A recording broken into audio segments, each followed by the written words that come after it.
Alright, so now what I want to do is go over the hotkeys for this class. Some of these are going to be repetitive from other versions of Adobe software, and some are going to be brand new or slightly modified.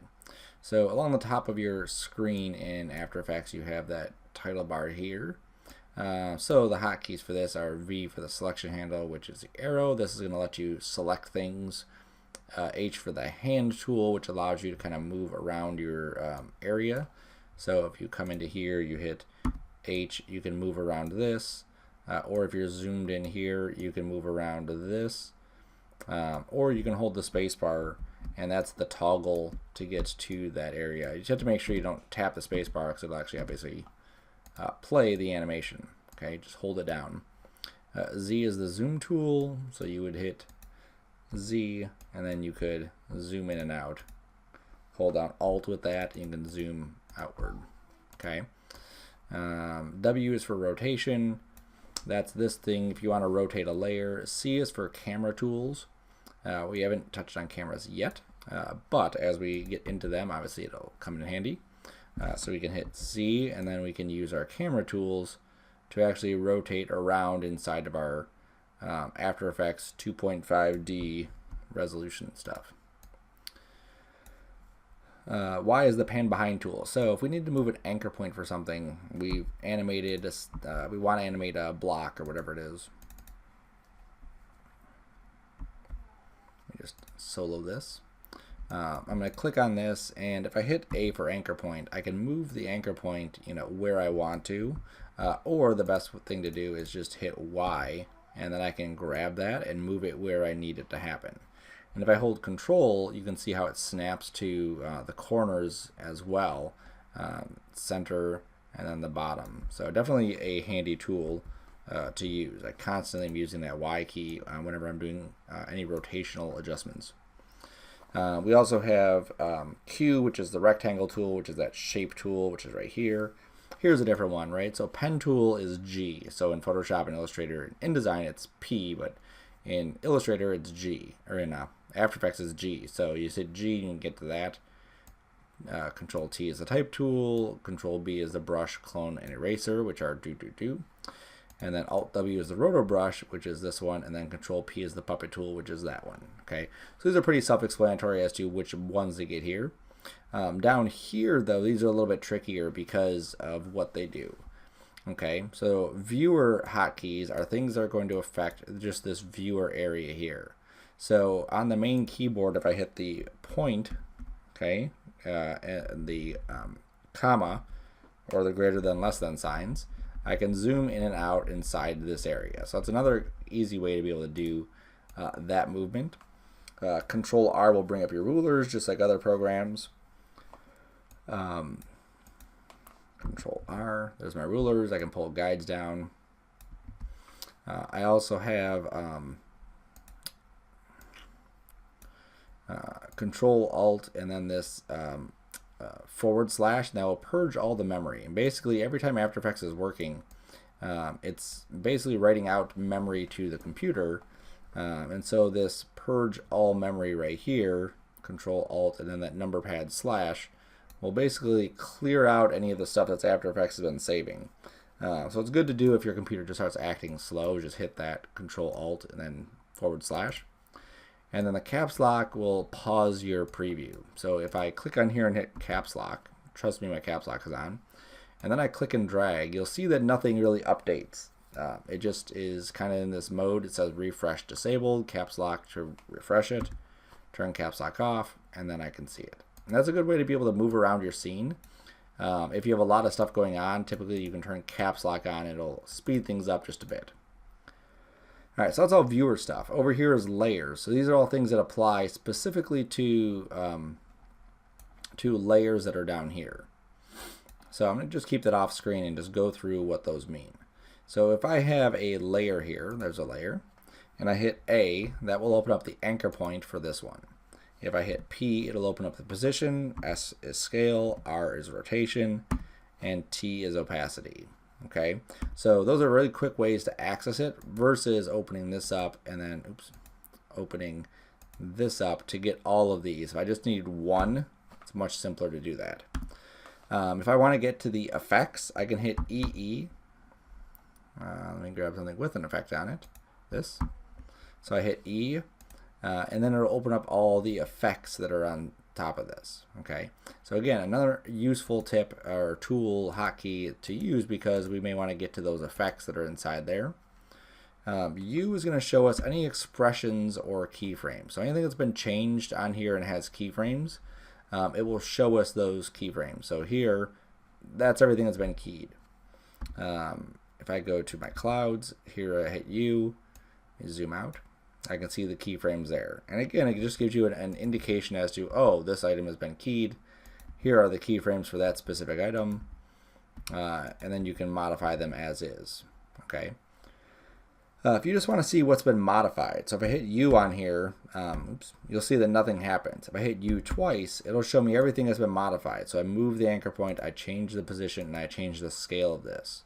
So that's why it's showing when I tap U twice. And again, you may want to know what's been changed so you can undo it or troubleshoot if there's a problem. Control Y is our create a solid hotkey. So if we need to create a new solid, use Control Y. It's not on the list, but Control Shift Y will allow us to go to the layer settings. So we need to change the color, we can do that. If we need to move a layer, so this layer right here, this is my cloud right there. So I need to move that cloud to start right here. I can just use my left bracket.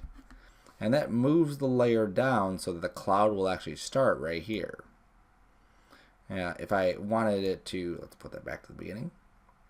If I wanted it to end right there, I could use the right bracket and it'll end right there. Okay, so it's in this case, it's just going to disappear, but that's what it'll do. Okay, now that's actually moving the layer left or right. Okay, if I did it on here, you'd be able to see that a little bit clearer.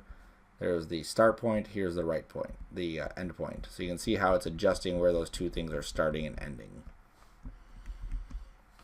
If I need to cut something, not just move it, but I actually want to cut where that layer shows up, I can go to the cloud and use the Alt left bracket to say cut this right here.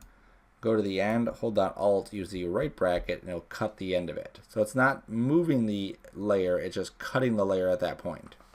So again, that might be something that you want to happen so that you can cut just a specific part of it out.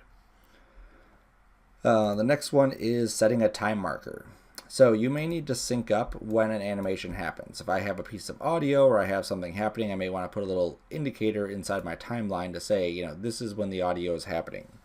So the asterisk, which is above the number 9 on your keypad, if I just tap that, you'll see how I get this little indicator here. Tap that, tap that. And basically these are allowing me to put little time markers to say, oh, you want to put something here. I can delete all the markers as well just by right-clicking on one. You can also control-click on it if you want to remove it, or alt-click, and then you can, control-click, you can remove it.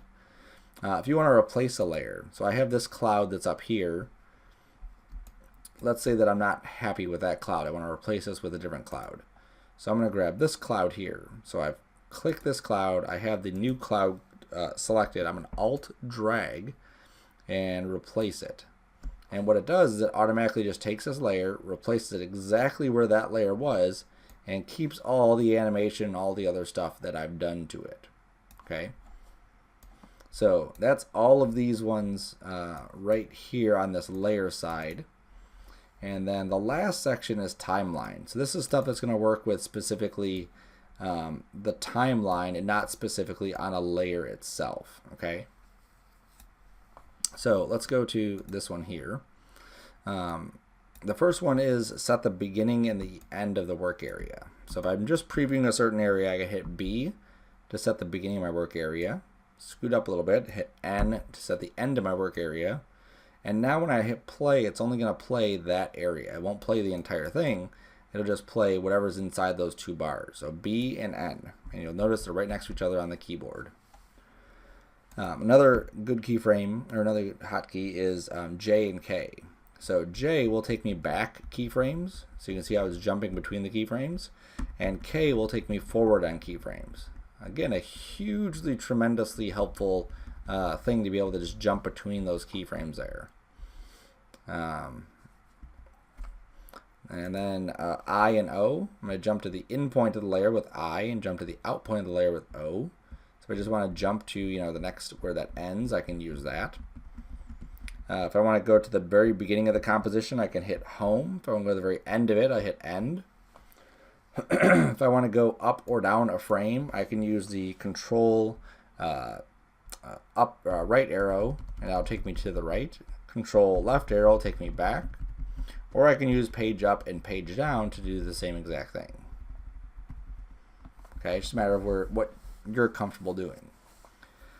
We could also use the minus and plus on the keyboard to zoom into our timeline here and zoom out. You can also obviously use this, and you can use this. Okay. Spacebar will play our animation, so we should be there by now. 0 will do a RAM preview, so sometimes the spacebar just doesn't seem to want to work, so you can use 0 and it will give you a RAM preview. Under the preview settings here, you can actually set different options for what happens when you press those buttons. And then if you just want to preview the audio, you can just hit the period on the keyboard and that'll just preview audio. I'm trying to think where my audio is. It's back.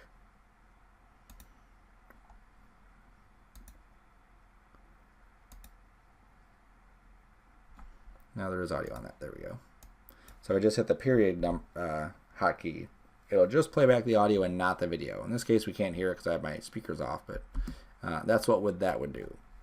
Okay, so it's not a whole lot of hotkeys, but you can definitely see how these are going to help us navigate the interface a lot better and help us work a lot quicker. So make sure you're using those. Make sure you're memorizing these as you're going. Keep your list right next to you.